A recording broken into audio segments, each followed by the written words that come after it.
my kid's gay and I'm okay. I love you more each day. My kid's gay and I'm okay. You don't have to change. You don't have to hide. You're my kid. You're my pride. My kid's gay and I'm okay. Hi, I'm Karen with My Kids Gay and I'm okay. And today I have a great guest. Her name is Mandy Giles. Is that correct? Yes. All right. Mandy, why don't you tell everybody who you are, where you're at, and what you're working on?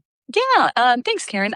So I'm Mandy Giles. My pronouns are she, her, and I am the founder and CEO of Parents of Trans Youth, and I'm also the parent of 2 transgender young adults. So Parents of Trans Youth is a resource that I created, oh gosh, I guess it's like 4.5 years ago now, to be the resource that I wish I had when my kids came out. And I couldn't find the resources that I was looking for support or correct information or community. And so I created it after several years of casual or informal supporting of other parents. I learned that I was pretty good at listening to other parents and offering support and the resources that I found.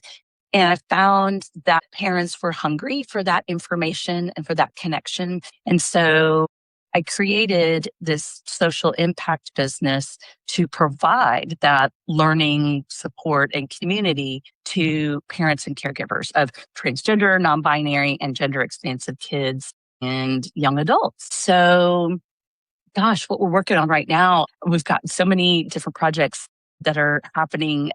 One big thing that I'm super excited about is I guess it's been open for about a year, we launched an online membership community for caregivers, for affirming caregivers of trans kids and young adults. And this has really been my dream for even before I started the company Parents of Trans Youth, because oh gosh, in my experience, I had, an email thread here and with these friends and a text chain with these friends. And then, like a giant Facebook group here and kind of random webinars and sort of one-off support groups there. And I wanted a place where all of that lived, an all-in-one resource. So about a year ago, we launched the Parents of Trans Youth Community, or PTYC, as I'm calling it. And right now we've got about 120 caregivers and parents in there from all over the US. Even we've got some international members in there. And we do everything from, there's sort of the asynchronous chat spaces where parents can ask questions and share resources. And then every week, even more than once a week, we have live events. Like we have outside guest experts who talk about everything from pediatric and adolescent gender-affirming care to digital security to neurodiversity. And then we have support groups. We have book club, movie club. I try to get the authors of the books that we talk about to come join us. And so it's just been a really needed resource that I'm just super excited about right now. And other things we've done an introductory online course for parents who are kind of just starting out. I do a lot of speaking, both presentation kind of things for organizations who want to learn how to support trans kids or how to turn their allyship into action. And then also do a lot of speaking in terms of like kind of protests and rallies. One of my favorite ones, a rally on the steps of the Supreme Court for one of the recent support cases this past January, which was just an honor and an amazing experience to be on the stage with some incredible transgender activists and other parents as well. So those are kind of the big things that are happening in Parents of Trans Youth right now. So it's busy, but it's wonderful. That's awesome. And I'm hoping that a parent who needs your support is going to find this. How are your kids doing? Yeah, they're doing great. So they're both 24 years old. They are twins. And one of my twins came out to us as non-binary, when they were freshmen in high school. And then the other one came out to us as non-binary when they were a freshman in college. And the second one to come out to us, kind of jokes that like, how did I not know? I lived with a non-binary person for 4 years. But it took going to college and being exposed to different people, different, flavors of being trans or non-binary, and new vocabulary and just new experiences, meeting people from all over the country to realize like, I can be my own version of non-binary and I don't have to be like my sibling. So anyway, they're doing great. They both live in Austin. One of them is actually an elementary school teacher in public school in Texas, which is a whole thing. I don't need to go into all of the politics and the bills and the all blah, blah, blah, blah, blah. But basically it is very difficult and sometimes a little bit dangerous to be a transgender person teaching in the Texas public school system right now. So they've figured out kind of ways that they keep themselves safe, that they work kind of within the law and staying true to themselves. And then my other kiddo is working at a bakery, and I visited them recently and just saw them like in their element with other fun, cool people, and they're just having a good time and kind of, living the Austin life. And it's just really wonderful to see them grow, both of them growing in happy, successful adults while in Texas. People ask me all the time, like, are they going to move? Are they, how are they doing? And they're doing fine. Like, there are a lot of trans people in Texas who are doing just fine. And I think an important thing is finding community. Both of them, then this is cool. They live together with a third roommate. They have common friends, and then they have their individual friend circles. And a lot of those friends are queer, some version of queer. And so to find that community and their people has been so important to them. And because they live in Austin, then when we have our legislative session every other year, then both of them have been involved in fighting these anti-trans, anti-LGBTQ bills that keep piling up in Texas. And that's been super special to be able to experience that with them. I do a lot of testifying against those bills when the session comes around, and to be there with them is kind of bittersweet. They're the reason I'm there. They're the reason that I'm fighting against these bills for them and for people like them. But yet to see them using their voices to fight for their humanity, their dignity, their rights is a beautiful and heartbreaking thing to witness. Especially when the trans community, and I'm already, preaching to the choir here, is under such attack, and the information is so incredibly wrong. I've interviewed 3 or 4 on my podcast, and everyone said, well, I was 2 or 3, 4 years old. I remember that something was wrong. I didn't have the word for it. And it wasn't until I got, like your kids, I got into college or I saw this on TV. It's not about grooming. It's about giving that information, exactly, that label to them so that they can understand. And then, of course, the witch hunt of, well, your kid goes to school a girl, and in the afternoon she comes home a boy, and nobody got permission. And that is the biggest misinformation. And then the women's sports, that's just what, there's 12 trans athletes across the nation. Yeah. And we're passing bills to protect women. And the thing I've realized as I've gotten more, because I did not understand the trans community, I was like, okay, if you say so. But as I've interviewed them and they've become friends of mine, I've realized that they've been in my life my whole time. Yes. This isn't something that all of a sudden they're everywhere. They were already there existing. They didn't vocalize that they were trans. Yeah. So, and I think that's what people realize. This isn't something new. It's not exploding. We're talking about it because we need to make changes. Sure. And I think trans people have always existed. That's a really good point. And I think everybody has encountered, met, worked with, been in the grocery store with a transgender person, whether they know it or not. And like you said, some people are very vocal and out and just like, hey, I'm a proud trans man or whatever, literally waving the flag or wearing a t-shirt or whatever, and are visible. And some people are not, whether for lots of different reasons. And that's up to the individual how public they want to be. And some people are public with their identity in certain circles. Maybe they are out with their friends, but not at work, or with their family or friend, whatever. And so as I think that more transgender people are choosing visibility, whether that's again for being on the front lines of fighting for their rights and against these bills and policies, for people, positive representation in movies, TV, podcasts, anything to hear people's stories, whether they're fictional stories portrayed positively in the media, or people are coming forward, whether they're celebrities, whatever. Then and that kind of plays into that whole thing of people discovering themselves. When you see the more visible people, then oh gosh, maybe that's me too. Or like you said, some people maybe kind of always knew there was something a little different about them, but maybe they don't hear the word transgender or non-binary until they're 40 years old. And then they see someone go, or like a movie or hear a podcast. Wow, maybe I should think about that. And it's scary to look at yourself and question something that to change the paradigm of your whole life.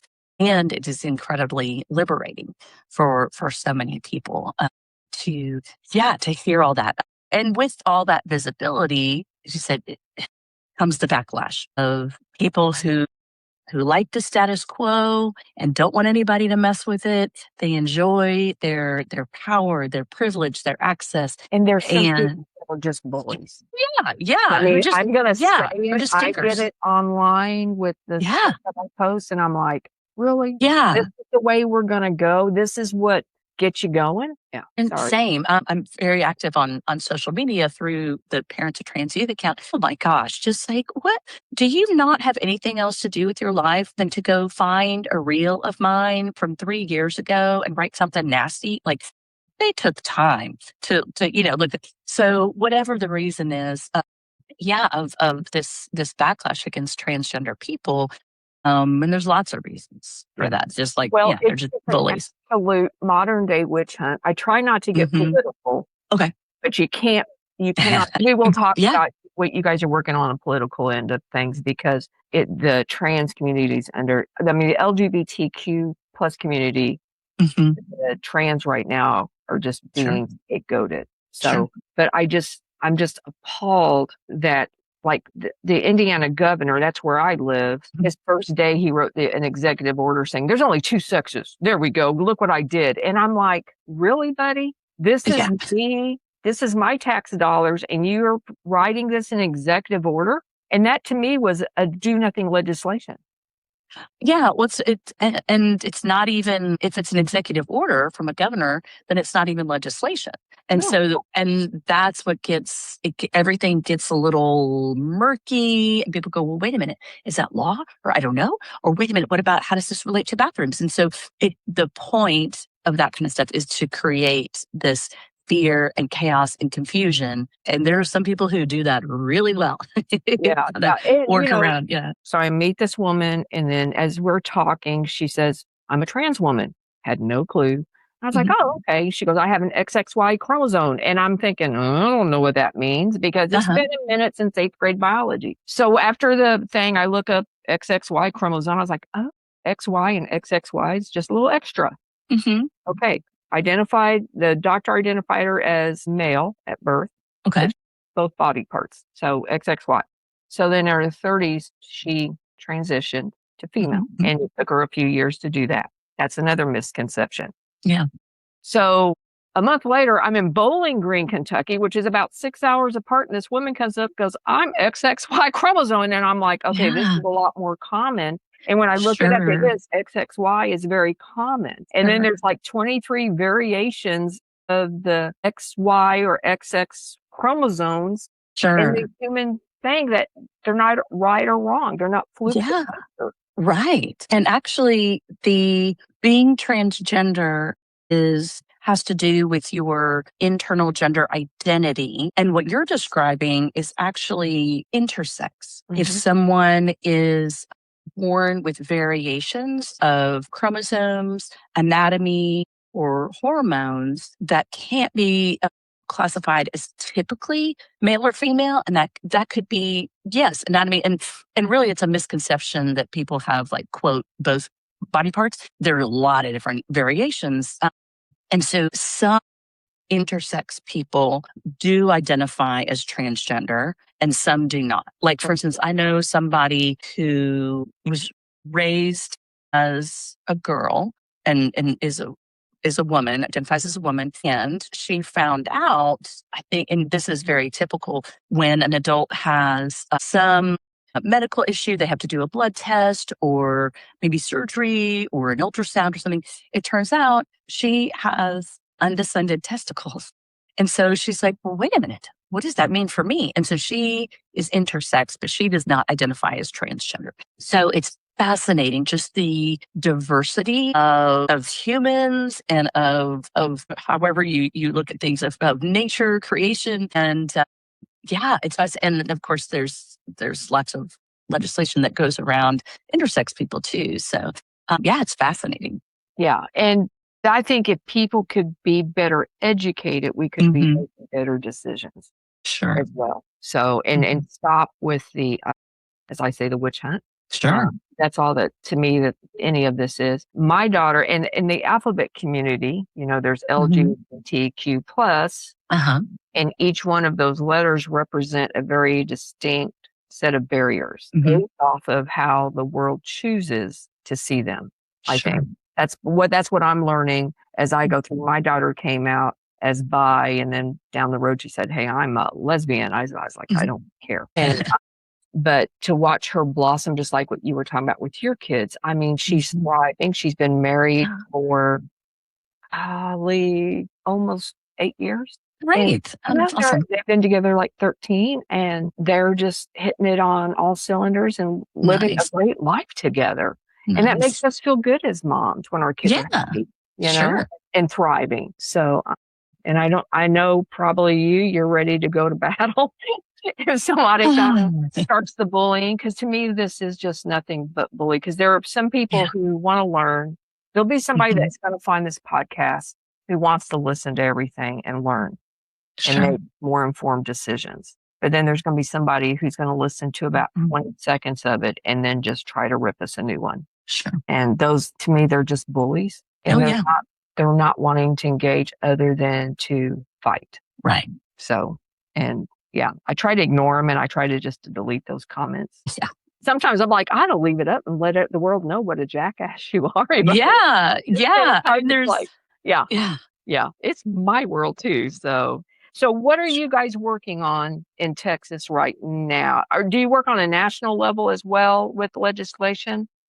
We, in terms of advocacy, mostly, well, like legislative advocacy or policy, I mostly work on a state or local level. I'm in Houston, and so I've done some things at Commissioner's Court, different city council, but like legislatively, I don't really do a lot on the national level, but definitely keeping an eye on, bills that are going through Congress, what's going on with the president and whatever he's doing with his executive orders, all that, nonsense. But yeah, we're starting to gear up already for Texas, because every year the number of anti-LGBTQ bills just keeps rising.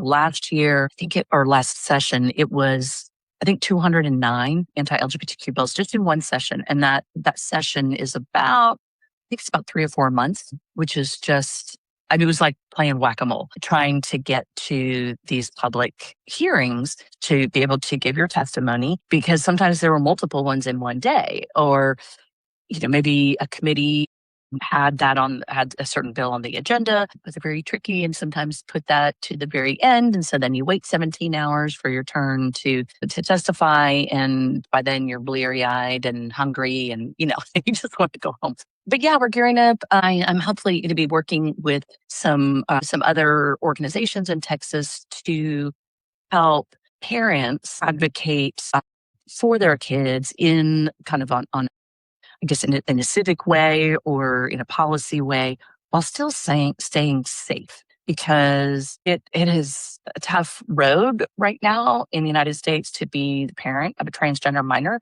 depending on where you live, especially like right now in Texas. Not only do we have a million laws restricting the rights and the access of transgender adults and children, but also we still have a governor's directive, not a law, a directive to basically CPS within Texas, the Department of Family Protective Services, to investigate any family who is helping to provide medical care for gender dysphoria and classifying that as child abuse. So parents are terrified of being public. I cannot tell you to not be able to even be like, say, go to a pride parade and be loud and proud and like wear a t-shirt like, I'm the proud mom of a trans kid, or like holding a sign. You can't do that in Texas because of this worry that our state government is going to come get you. So there's different ways to advocate kind of anonymously or like in a general way, just as like, I'm a concerned citizen and what you're doing is trash. And so I'll be working with other advocacy organizations to help train parents and caregivers to do the kind of advocacy that they would like to do, but do that safely to keep their family safe, their kids safe, because it's just a rough road out there, and there's a lot to fight against. Well, and not only that, though, I think a lot of people need to realize as the legislation goes, it emboldens people to physically attack trans people. Yes. Or people they think are trans. Yes. And so it's a very dangerous scenario. It's almost like lighting a fuse on a keg of gunpowder. Sure. And just waiting for it to go off. Definitely. Yeah. Definitely. The violence against transgender people, Black transgender women in particular, is horrifying. And you're right. It's this rhetoric, even if a bill doesn't go through to become a law, just the fact that it's out there, people are talking about it. You're right. It emboldens people to say, well, gosh, this must be the way the majority of people think. And this is the way the world is, whatever. So, and could embolden them to harass a transgender person or worse. Yeah. Yeah. And that worries me. And even my daughter, when she came out, we were shopping in Kentucky, an outlet mall in Kentucky, and she's walking behind me and I passed this couple, it was a woman and a man, and I hear her and I look and she's in a clothing rack. And the guy had shoulder bumped her so hard, it sent her, she was laying in this clothing rack. No. And she wasn't wearing tie-dye stuff. She wasn't, she was just being a kid. And she was like 21-ish, Yeah. And oh my gosh, I zeroed in on that man. Followed him through the store. I wrote about it in my book, but I won't say what I said, but I lost it. I just completely lost it. And of course, he's looking away from me. He's thinking, oh my gosh, this woman's nuts. His wife has no clue what's going on. And, I'm asking her, is this how you treat your wife behind closed doors? And of course, she's like, and I'm following him through the store. He won't even look at me. He was that much of a coward. And then I was like, okay, get your stuff and go. This isn't cool. And I mean, I just lost my temper. I lost control. And I got in the car and I looked at my daughter. I said, I am so sorry that I embarrassed you. And she goes, Mommy, you got my back. But she was still shocked that, she had been attacked. Just for being. So just for existing. Yeah. Just existing. And she was walking behind me. He was walking behind his wife. We were single file passing each other. Yeah. So, and he was probably 25 to 30-ish. And she was 21. That happened. So this was, she's 36 now. So this has been 15 years ago. Yeah. So our society, the majority of the people support LGBTQ. 2/3 do, but it's the 1/3 that's the loudest, unfortunately. And squeaky wheels. Yeah. Yeah. And we survive based off of learning negative things like I have to outrun this predator, and because, from human nature, we relive negative experiences and share it like 10 times more than we do a positive experience. And we go into greater detail of that as well. And it's just in our DNA. That's how we've survived. But like I said, this is just an absolute modern day witch hunt. So far, the results of you talking to government, what results are you seeing in Texas? Let's see. That's an interesting question. Sometimes it feels like there are no results. Right now, the way the government, the people who are in positions in the government in Texas, just the majority of people are the ones who would be backing these anti-LGBTQ bills. So it's really difficult to stop some of these. But the system is set up in a way that there are multiple points along the way where these bills can be stopped. And so out of those 209 anti-LGBTQ bills, only 7 big ones made it through, only 7. And those actually were very damaging, but that's a pretty good track record. And so that is a result of champions who are within our Senate and House who fight against those bills and do it on their level, the things that they can do. It's people showing up and testifying or just being there and saying, like, look at all these people who showed up. And there's a way I don't want to go into too much detail, but you can kind of register your position for or against a bill, even if you don't speak against it. And those numbers always show that people are against these bills. We always have the majority of that position. It's incredible. And these bills somehow, still advance. And I think one of the biggest results, I guess the two results, is one, even if me as a person, I can't stop that bill or I can't change, a person's mind. Kind of like you're saying, she's like a person who's like, they are not the movable middle. They are going to die on that hill of targeting transgender people. But other people see me, whether, and this goes for any person who is testifying, they might see me as a person with a fair amount of privilege. I am a white, straight, cisgender woman. There's all sorts of levels of access, who has the ability to drive 3 hours to Austin and sit there all day and wait to testify. They see this person who is using their voice to fight for transgender people, and they might say, golly, somebody's got my back. And it's maybe not just people like me. There are allies out there who are helping us. And I think that does give hope to people. And then the other side of it is, I do it for me, that I need to know that I am doing what I can for my kids, for people like my kids. I mean, whenever a terrible bill comes up and it's advanced to a place where people can give that kind of testimony and the public can give their opinion, I feel this pull, this draw to Austin, like, all right, I got to change my schedule. All right, talk to my husband, like, okay, we can do this. What about the dog? And like drop everything so I can go, because I need to know that I'm doing what I can to protect my kids and to show others that they can also use their voice, and show my kids that they can use their voice as well. Yeah. And I share this all the time when I do my speaking engagements. There is, and I've yet to find a parent that says that never happened to me. There is a lot of pressure on parents to disown their kids when they come out. Yeah. Across the board. Yeah. And so a lot of times when I think it was Sarah Cunningham said it best. When my son came out of the closet, I dove into the closet. So a lot of times we stay quiet because we don't want our kids targeted.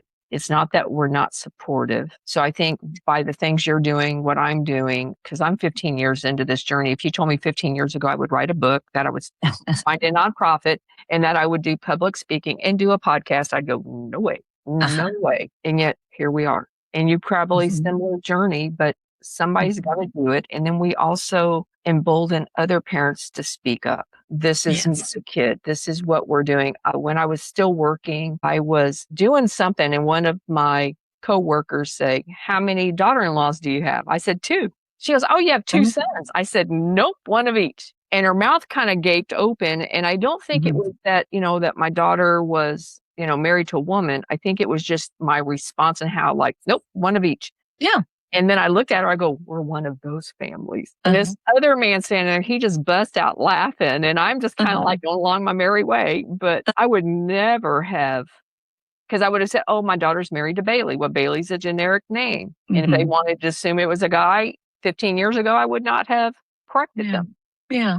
And now I'm like, nope, Bailey is her wife. And it's a wife and a wife situation. Yeah. And Yeah. but that was my journey as well, you know? Sure. It's like, I'm sure Sure. your journey was very different from where you started when your kids Uh-huh. met you, where Yeah. you're at today. Yeah, definitely. I think because of my maybe because of my background and where I was and my husband too, in terms of, say, our religion and the neighborhood we live in, the environments we've chosen, that kind of stuff. I wouldn't say it was necessarily a struggle, or I mean, it was a struggle when the first kiddo came out. It was more of like, well, wait a minute, what is this again? Okay, it was a whole lot of learning, and this is very common for parents of trans kids to wonder, like, well, that's not real. They're going to tell us something else in a month or It's a whatever. phase. Yeah, just a phase, whatever. We're going to go with it. And as what I learned is, like, no, it's not a phase. It's not a fad. There's no such thing as social contagion. Sometimes people do, I'd say, like, kind of try on an identity, like as we talked about, kind of that learning about yourself and discovering, like, maybe, like, actually the first kid come out to us first came out to us as bisexual. And I was like, oh, okay, I know what that means. And okay, maybe I should go learn more about it in case I need to do some kind of support. I don't know. So PFLAG was huge in my journey, and then they came out to us as aromantic, asexual, and I kind of joked, like, oh, I need a glossary, haha. And my very literal child the next day gave me a piece of paper with the terms. I'm like, oh, okay, because the number of terms are infinite. And then, like 6 months later, they came out to us as non-binary as well, and are still aromantic, asexual, because that's their sexual orientation, and then non-binary is their gender. And so, of these iterations and these labels, these names, and we're like, okay, like, it keeps changing, and that's also very common for parents to think, like, this is changing. I'll think of something else next one. And it's just because people are learning about themselves and discovering. Everybody does that, and kind of tweaks who they are and how they move in the world. And what Whether, yeah, experiences they have and what they learn from their environment. I mean, I was talking to somebody the other day, and I'm not the same person I was at 18, not even close. And sure, probably at my 18-year-old self next to me, I'd probably slap her and go, listen to me. You don't know everything. yeah, yeah, yeah. And everybody can say that. If somebody Mhm. looks at me and they're in their 40s or 50s and they go, I'm the exact same person I was at 18, I would be Mm. worried about them, Yeah, you know? yeah. And there are things at 18 or even 12 or 13 that I thought, ooh, when I get to be an adult, I'm going to live this way. And then I get to be an adult. And I was like, that is the dumbest thing I could have ever thought, you know? Yeah. That is not, Uh-huh. a good idea. So no. And so, like I said, if somebody looks at me and tells me they're the exact same person at 18, that they are in their 40s or 50s or even older, I would be extremely concerned for their well-being, Yeah, emotionally and mentally, yeah, because there's no personal growth there. sure. And like you said, the alphabet community, my daughter came out and she said, I'm bi. She had had crushes on girls. She never vocalized it. And then we were out doing something and I looked at her and I was like, oh, honey, you're so gay. So I kept saying that to her Uh-huh. and she's like, do I have the swagger? I go, no, this is who you are, and this is a Yeah. couple of years. And she's like, nope, if I, met a guy and he had everything, I'm okay with that. I go, okay. Yeah. Well, then she called me up a couple years later and she said, I got to talk to you. And I was like, okay. And she goes through that she had a date with a guy and he was perfect, you know. And she goes, and he went in to kiss me. It made me sick to my stomach. And then she's paused and then she started crying. She said, you're right, Mom, I'm gay.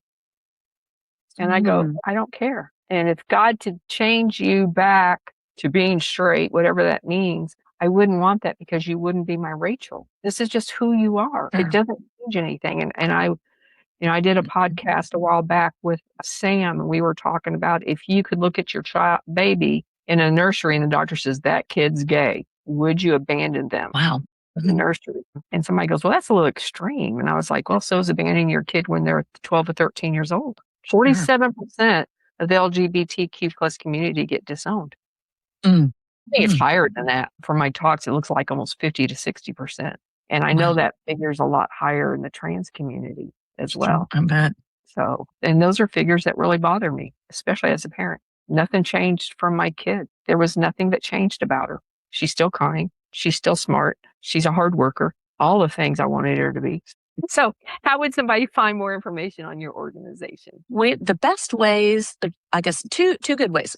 One, if people are active on social media, go to Parents of Trans Youth on Instagram. That's the handle. And I do support, education, talking about, the different programs we have. That's a good way. And then the other way is our website, which is parentsoftransYouth.com.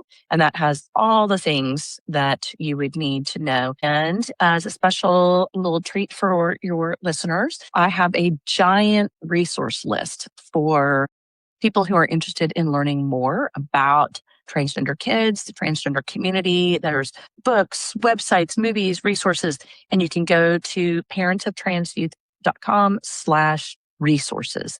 And then that's where you can find all the good stuff.